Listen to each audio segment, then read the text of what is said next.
The starship's warning alarms blared through the corridors as Lieutenant Rose gripped her control panel. Red lights flashed across her pale blue skin while the ship's computer announced multiple system failures. The research vessel, meant for peaceful exploration, was never designed to handle the sudden magnetic storm that had caught them in Earth's upper atmosphere. Hull integrity at 15%, the computer announced in its emotionless voice. Emergency protocols initiated. Rose's antenna twitched as she tried to stabilize the falling ship. Her three-fingered hands moved rapidly across the controls, but nothing responded. The rest of her crew had already evacuated in the main escape pod, but as second in command, she had stayed behind to transmit their research data back to the homeworld. The ship groaned, metal twisting as Earth's gravity pulled it down. Rose knew she had only moments left. Her species didn't handle extreme cold well, and according to the ship's sensors, she was about to crash land in one of Earth's coldest regions. The thought made her shiver even in the warm ship. Last transmission complete, the computer announced. Escape pod ready for launch. Rose ran to the small emergency pod, her long legs carrying her swiftly through the deteriorating ship. The temperature was already dropping as the life support systems failed. Her people had evolved on a warm world with 3 suns. This planet's single sun and cold climate were exactly what they tried to avoid. The pod sealed around her as she strapped herself in. Through the viewport, she watched her ship break apart, pieces burning as they entered Earth's atmosphere. The pod's heat shields activated, but the ride was far from smooth. Rose felt her consciousness fading as the G-forces increased. When she opened her large, silver eyes again, the pod was spinning wildly. Through brief glimpses, she saw white-covered ground rushing up to meet her. The pod's emergency systems fired retro thrusters, slowing her descent, but the landing would still be rough. Impact came with a crushing force. The pod bounced once, twice, then skidded across what Rose recognized as snow from their research files. When it finally stopped, she found herself half buried in a snowbank. The pod's door jammed against a large pine tree. Emergency beacon activated. The pod's computer announced. Warning. External temperature minus 20 degrees Celsius. Rose's heart beat faster as panic set in. That temperature would kill her within hours without proper protection. The pod's heating system was damaged in the crash, and her environmental suit wasn't designed for such extreme cold. She tried the door release, but it was stuck tight. Through the pod's small window, she saw an endless expanse of white forest. No signs of the primitive civilization they had detected from orbit. Her antenna drooped as she realized her situation. Trapped in a frozen wasteland, no way to contact her people, and rapidly dropping body temperature. She accessed the pod's computer, trying to send a distress signal, but the crash had damaged the main antenna. The emergency beacon was working, but its range was limited. It might take days for her people to locate her, and she didn't have days. Rose huddled in her seat, wrapping her arms around herself as the cold began seeping through the pod's walls. Her species could survive brief exposure to cold, but prolonged contact would send them into a hibernation-like state. Without external heat, that state would eventually lead to death. The sun was setting outside, making the temperature drop even further. Rose's movements became slower as her body tried to conserve energy. Her silver eyes grew heavy as the cold wrapped around her like a deadly blanket. The last thing she saw before losing consciousness was a strange light moving through the trees, probably another hallucination caused by the cold. She didn't see the human figure that appeared minutes later, drawn by the pod's impact trail in the snow. Didn't hear the shocked gasp as the figure discovered something they never expected to find in the Alaskan wilderness. Didn't feel the warm hands that finally managed to force open the pod's door.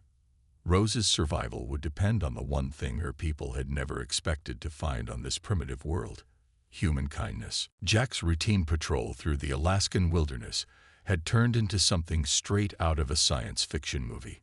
He stood in the snow, staring at the strange metal pod half buried in a snowbank, his flashlight beam reflecting off its metallic surface. 20 years as a park ranger hadn't prepared him for anything like this. The crash had caught his attention from miles away, a bright streak across the twilight sky, followed by the sound of impact. He'd expected to find a meteorite, not whatever this was. Steam rose from the pod's surface where hot metal met snow, and strange symbols decorated its hull. "Hello," he called out, knowing how foolish it sounded. "Anyone in there?" Through a small window, he caught a glimpse of movement. Someone, or something, was inside. Jack's training kicked in. Whatever this was, someone needed help, and in these temperatures, every minute counted. He searched the pod's surface for a door or hatch. Finding what looked like a release mechanism, he pulled hard, but it was frozen shut. The window showed him a clearer view of the occupant, a humanoid figure with pale blue skin, slumped over in what appeared to be a pilot's seat. "Hang on," he muttered, pulling out his multi-tool. "I'm getting you out of there." It took precious minutes to force the door open. Cold air rushed into the pod, and the figure inside shivered violently. Jack's flashlight revealed details that confirmed he wasn't dealing with a human. Delicate antennae on the head, silver eyes, and three-fingered hands. The alien was female, at least by human standards, and dressed in what looked like a uniform. Her skin had a frightening bluish-white tinge that didn't seem natural even for her species. Jack recognized the signs of severe hypothermia from his wilderness rescue training. "Can you understand me?" he asked, reaching toward her. "You need warm shelter right now." The alien's silver eyes fluttered open briefly, then closed again. Her skin felt ice-cold to his touch. Whatever she was, her species clearly wasn't built for Earth's winter. Jack made a quick decision. Questions could wait. Survival came first. He carefully unbuckled her from the seat, noting how light she was despite being almost as tall as him. Her three-fingered hand clutched weakly at his jacket as he lifted her out of the pod. Looking around, Jack spotted a small device that might be important, and grabbed it too. "My cabin's not far," he told her, though he wasn't sure she could hear him. "Just hold on." The wind had picked up, driving snow into his face as he carried her through the forest. His cabin was a mile away, normally an easy walk, but not while carrying someone. The alien's breathing had grown shallow, her body temperature dropping dangerously low. Jack walked as fast as he dared through the darkness, guided by his knowledge of the terrain and his flashlight. The alien woman remained unconscious, but occasional shivers told him she was still alive. He could feel her cold seeping through his heavy winter coat. Finally, the cabin's porch light appeared through the trees. Jack had never been so glad to see his remote home. He managed to get the door open without putting her down, then carried her straight to the fireplace where embers still glowed from that morning. Working quickly, he built up the fire and wrapped her in his thickest blankets. Her skin felt like ice, but she was still breathing. As warmth from the fire filled the room, the alien's shivering increased, a good sign he remembered from his first aid training. The device he grabbed from the pod suddenly lit up, projecting strange symbols into the air. Jack watched, fascinated, as they shifted and changed, eventually forming English letters. Universal Translator active. "Can you understand me now?" he asked. The alien's silver eyes opened slightly, focusing on him with obvious effort. Her three-fingered hand emerged from the blankets, reaching toward him.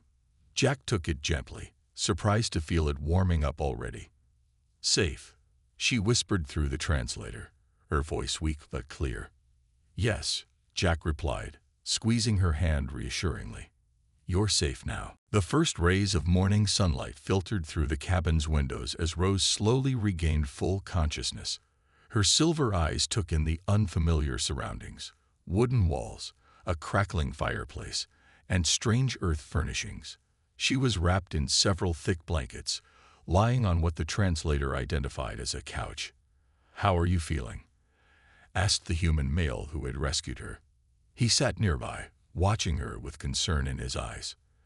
The translator device hummed softly as it processed his words. Rose tried to sit up, but her body felt weak from the cold exposure. "Better," she managed to say. "Thank you for saving my life." Jack, he had told her his name earlier, nodded and moved closer. "Your body temperature is still lower than it should be. At least I think it is. I'm not exactly trained in alien medicine." Rose's antenna twitched in what her people used as a gesture of amusement. "My species normally lives in much warmer conditions. 3 suns, no snow." She shivered despite the fire's warmth. "This cold, it's dangerous for us." "I noticed," Jack said, adding another log to the fire. "You're lucky I was on patrol when you crashed. Nobody else comes out this far in winter." He paused, studying her with curiosity but no fear. "You're the first alien I've ever met." "You're the first human I've met as well," Rose replied. She tried to stand but swayed unsteadily. Jack quickly moved to support her, and she gasped at the contact. "You're so warm." "Normal human body temperature," he explained, helping her sit back down. "About 98.6 degrees Fahrenheit. What's normal for your people?" Rose's translator converted the measurements. "Much higher. Your touch, it's like holding a heating device." An idea formed in her mind, but she hesitated to suggest it. In her culture, physical contact was reserved for family and mates. Jack seemed to understand anyway. "If my body heat helps, I don't mind sitting closer. Sharing warmth is basic survival technique up here." Gratefully, Rose moved closer to him on the couch. The heat radiating from his body was like sitting next to a comfortable heating unit. Her shivering gradually subsided. "My rescue beacon is active," she told him. "But in this weather, it may take time for my people to find me." She looked out the window at the swirling snow. If you're willing to help me survive until then." "Of course," Jack said without hesitation. "I'm not going to throw you out in the cold, though we might need to figure out some things. Like food. Can you eat Earth food?" Rose accessed her research data through her uniform's computer. "Most of it, yes. We're surprisingly compatible with Earth biology. Just nothing too cold." Jack laughed. "No ice cream, then. How about some hot soup?" While he prepared the food, Rose studied him curiously. Her people's research had suggested humans were primitive and potentially dangerous. But Jack had shown nothing but kindness and concern for her well-being. The soup was simple but warming, and Rose found she enjoyed the new flavors. As she ate, Jack explained about his job as a park ranger, protecting the wilderness and helping people who got lost or hurt. She told him about her mission studying developing worlds, careful not to reveal anything that might violate research protocols. "We'll need to keep you warm through the night," Jack said as evening approached. "The temperature drops pretty low up here." Rose's antenna drooped slightly. "I don't want to be a burden." "You're not," Jack assured her. "Look, I have extra blankets and I can move my sleeping bag out here by the fire. If you get too cold, I'll be right here." His simple kindness touched her deeply. On her world, such trust between strangers was rare. Yet here was this human, ready to help her without asking for anything in return. "Thank you," she said softly, "for everything." Jack just smiled and added more wood to the fire, preparing for the long night ahead. Outside, the snow continued to fall, but inside the cabin, Rose had found unexpected warmth, both physical and emotional. Dawn arrived with a break in the snowfall, letting sunlight stream through the cabin windows. Rose stood watching the beautiful Earth sunrise, amazed by how the single sun painted the snow in shades of pink and gold. In the kitchen, Jack prepared something he called breakfast. "The colors here are different from my world," Rose said, her antenna moving gently with fascination. 3 suns make everything look more purple." 3 suns. That must be quite a sight, Jack replied, bringing over 2 steaming bugs. "Here, try this. It's called hot chocolate." Rose carefully took the mug with her 3-fingered hands, letting the warmth seep into her skin. The sweet aroma made her antenna quiver with interest. She took a careful sip and her silver eyes widened. This is wonderful. We have nothing like this at home. She took another sip, savoring the taste. Our drinks are mostly nutritional supplements. Jack laughed. Sometimes the simple pleasures are the best ones. Speaking of which, would you like to see more of Earth's wilderness? The storm's cleared up, and I need to check my monitoring stations anyway. Rose hesitated. Isn't it too cold outside? I've got some extra winter gear that should fit you. Layer it up with your uniform, and you'll be fine. Plus, he added with a smile, I'll be right there if you get cold. Wrapped in multiple layers of earth clothing, Rose followed Jack outside. The snow crunched beneath her boots as she took her first real steps on Earth. Everything looked different in daylight. The tall pine trees, the pristine white snow, the bright blue sky. Watch this, Jack said, scooping up some snow. He threw it up in the air, letting it shower down around them in sparkling crystals. Rose laughed, the sound making her translator chime musically. She tried to catch the falling snow, marveling at how it melted on her gloved hands. On my world, precipitation is always liquid. This is magical. They walked through the forest, Jack pointing out animal tracks and explaining Earth's ecosystem. Rose shared stories about her own world, describing the floating cities and the great crystal forests that changed color with each sunset. Your people seem very advanced, Jack said as they rested on a fallen log. I'm surprised you're interested in studying Earth at all. Rose's antenna drooped slightly. Technology isn't everything. My people, we've lost something over the centuries. We've become distant from each other, focused only on progress and efficiency. She gestured at the wilderness around them. This connection you have with your world, with nature, we've forgotten that. Maybe that's why you're here, Jack suggested. To remember. A small earth creature, a bird, Jack called it, landed nearby, its red feathers bright against the snow.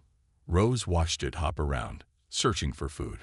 On impulse, she reached into her pocket for some of the trail mix Jack had given her and scattered a few pieces.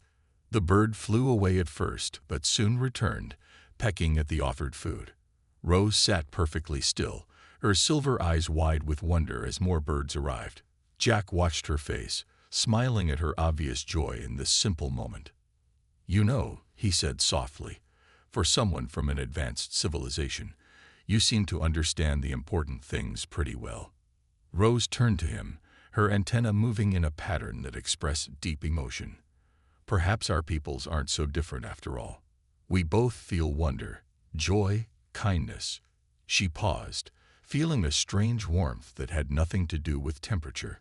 Friendship. Jack nodded, understanding the meaning behind her words. They sat together in comfortable silence, watching the birds and the falling snow. Two beings from different worlds finding common ground in the quiet beauty of an Earth morning. As they walked back to the cabin, Rose realized something had changed. She had come to Earth as a distant observer, but now she was experiencing it firsthand, through human eyes. And somehow, that made all the difference.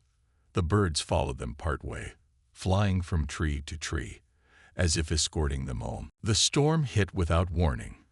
One moment, the evening sky was clear.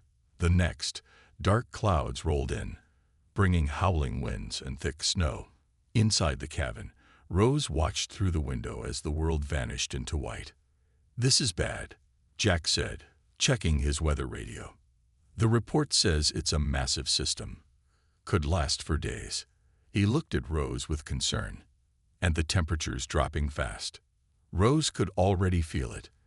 Despite the roaring fire, coldness crept through the cabin walls. Her antenna drooped as her body temperature began to fall. How cold will it get? Below zero, maybe the coldest storm this winter. Jack moved quickly around the cabin, gathering extra blankets and wood for the fire. We need to prepare for the worst. The wind grew stronger, rattling the windows. Rose tried to help Jack prepare, but her movements were becoming sluggish. When she stumbled, he caught her before she fell. You're freezing again, he said, feeling her cold skin. The cabin's old. It can't keep out this kind of cold completely. My translator, Rose managed to say through chattering teeth, it has information about my species, about our cold sensitivity.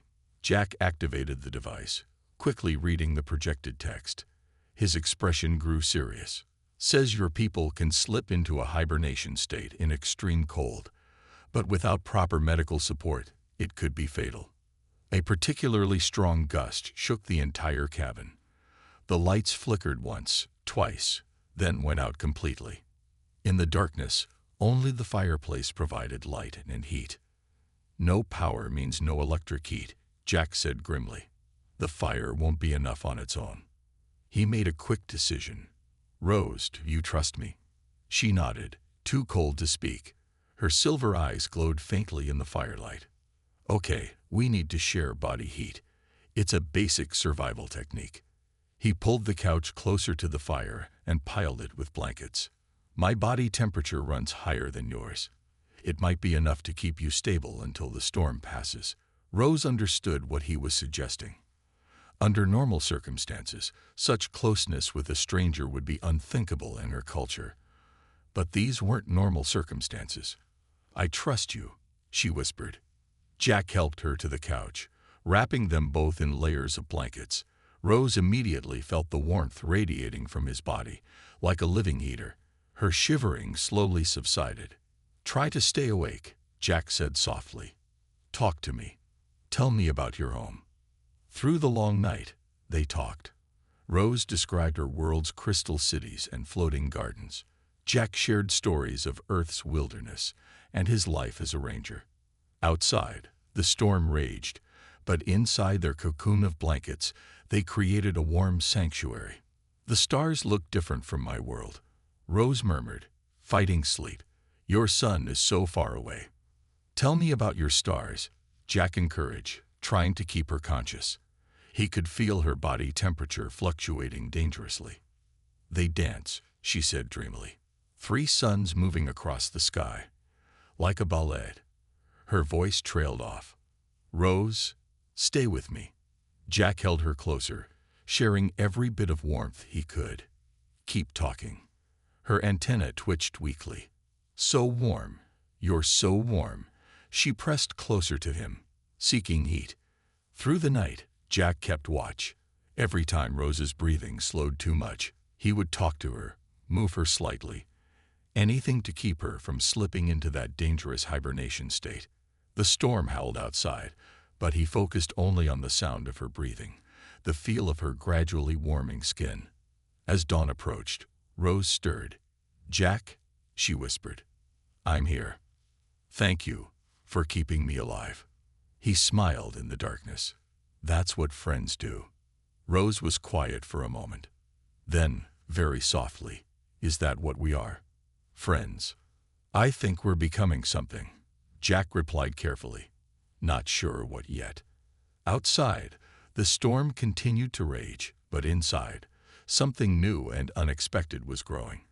A warmth that had nothing to do with temperature. 3 days after the storm, Rose's translator picked up a signal from orbit. She stood on the cabin's porch, watching as her antenna picked up the familiar frequencies of a rescue ship. Jack stood beside her, both of them knowing what this meant. They found me, she said softly, her silver eyes fixed on the sky. The morning sun made the snow sparkle, Earth's beauty on full display one last time. That's good news, right? Jack's voice held a forced cheerfulness that didn't reach his eyes. You can go home. Rose's antenna drooped in what Jack now recognized as sadness. The past few days had changed everything. After the storm, they'd grown closer, sharing stories, laughing together, exploring the winter wilderness. She'd learned to make hot chocolate. He'd learned to read her antenna movements. The translator crackled with an incoming message. Lieutenant Rose, this is Recovery Team Alpha. We have locked onto your position. Prepare for extraction within 1 hour. 1 hour. Rose felt her heart beating faster. She turned to Jack, finding him already watching her, with an expression that made her chest tight. I have to report what happened, she said. About the crash, about Earth. About you. Jack nodded. Will you get in trouble for letting a primitive human help you? No. Rose smiled slightly. But they won't understand. My people believe in distance, in observation without interaction. They won't understand how these few days have taught me more about Earth than years of scientific study. And what did you learn? Jack asked, stepping closer. That warmth isn't just about temperature. That sometimes the simplest things, watching birds, sharing stories, making hot chocolate, can mean more than all our advanced technology. She looked up at him. That humans aren't primitive at all. You just see the universe differently than we do. The translator beeped again.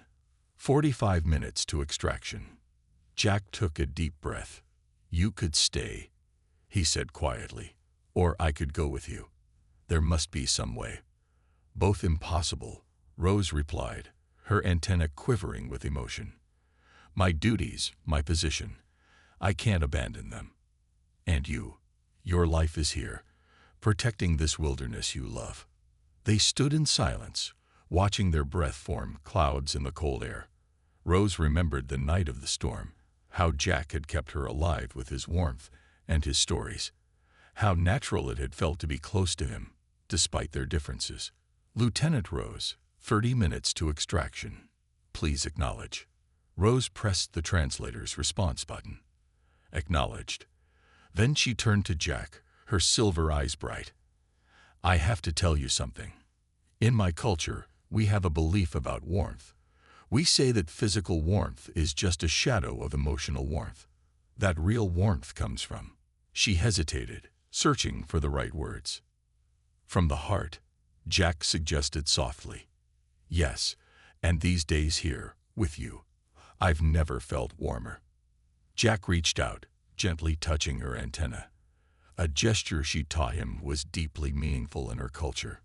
Maybe that's something your people need to rediscover. And maybe you're the one who can show them. Rose's eyes widened as an idea formed. Perhaps there's another way. Not staying, not leaving, but Lieutenant Rose, 15 minutes to extraction. She quickly explained her plan to Jack, watching hope loom in his eyes. It wasn't perfect, it wouldn't be easy, but it was possible. Are you sure? He asked. It's a big risk. I'm sure, Rose replied. After all, you taught me that sometimes the greatest discoveries come from taking risks. They watched together as a shimmer appeared in the sky, the rescue ship entering the atmosphere. Rose's antenna moved in a pattern of determination. Whatever happens, Jack said, these days have been magical. Rose finished. She took his hand, feeling that familiar warmth one last time, like snow and sunlight. The ship descended, bringing with it the moment of choice. But Rose wasn't afraid anymore. She had found something on Earth worth fighting for, worth changing for. She squeezed Jack's hand and stepped forward, ready to propose her compromise. 6 months later, Rose stood before the High Council of her world, her antenna held high with pride. Through the crystal dome above, all three suns cast their light on the assembled gathering. Jack stood beside her, trying not to show how warm he found the temperature. Your proposal is unprecedented, the head counselor said, their own antenna moving in a pattern of consideration. An official cultural exchange program with Earth. Yes, Rose replied firmly. My time there proved that humans have much to teach us, despite their technological level. Their understanding of emotional connections, of nature, of warmth in all its forms. These are things we have forgotten in our pursuit of progress. The council chamber buzzed with murmured discussions. Jack watched, amazed at how similar Rose's people looked to her, all with pale blue skin and silver eyes. Yet none of them moved with her warmth, her expressiveness. And you suggest, another counselor spoke, that this human park ranger should be our first official Earth contact. Jack has already proven his ability to handle first contact situations, Rose said. He showed wisdom, kindness, and understanding when I crashed. These are the qualities we need for meaningful exchange between our peoples. Jack stepped forward, speaking through the upgraded translator Rose had given him. I'm not a diplomat or a scientist. I'm just someone who believes different peoples can learn from each other. Rose taught me about the stars. I taught her about Earth's wilderness. We're both richer for that exchange. The head counselor's antenna moved in what Rose had told him meant deep thought. And you would be willing to serve as Earth's representative? Part-time, Jack replied with a smile. Earth's wilderness still needs its rangers. But I'd be honored to help build bridges between our worlds. The council withdrew for deliberation. Rose and Jack waited in the crystal garden outside, where floating lights created patterns like Earth's aurora borealis. Whatever they decide, Rose said softly, these past months have already changed things. My reports about Earth, about you, they've made people think differently about human potential. Jack looked around at the alien yet beautiful garden. Your world is amazing, Rose. But I understand now why you were so fascinated by Earth's simple things. Sometimes the most profound truths are found in the simplest moments. The council's chimes called them back. They stood together before the assembly, hands joined in a gesture that now carried meaning in both their cultures. We have reached a decision, the head counselor announced. The cultural exchange program is approved. Lieutenant Rose will serve as primary liaison, with regular duties on both worlds. And we accept Jack as Earth's first official representative. Relief and joy made Rose's antenna dance. Jack squeezed her hand, feeling the same happiness. Furthermore, the counselor continued, we are establishing a new research initiative to study the emotional and cultural wisdom of other species. Lieutenant Rose will head this program. After the ceremony, Rose and Jack stood on a balcony overlooking the Crystal City. The three suns were setting, painting everything in shades of purple and gold. So, Jack said, how does it feel to change the course of interplanetary relations? Rose laughed, a sound that still made the translator chime musically. It feels warm, she replied, like Earth's sun on spring snow. Speaking of Earth, Jack said, my cabin's going to need some upgrades if you're going to be spending time there. Maybe some of your heating technology. Already arranged, Rose's antenna moved in amusement. Though I might not need it as much anymore. Someone taught me that true warmth comes from within.